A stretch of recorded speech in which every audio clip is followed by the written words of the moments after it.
In this video, we will show you how to reserve a laptop through the laptop reservation system.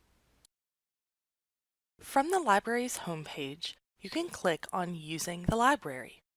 Under Computers and Equipment, click on Equipment.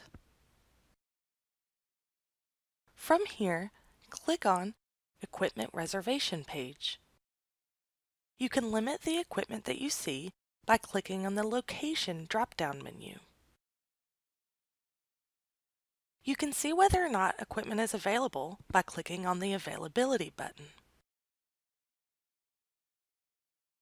Clicking on More Details will allow you to book the laptop.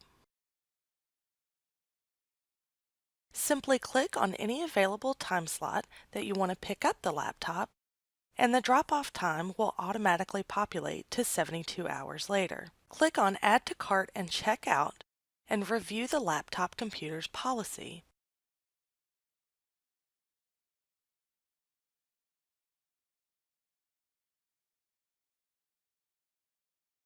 Click Continue to confirm your booking.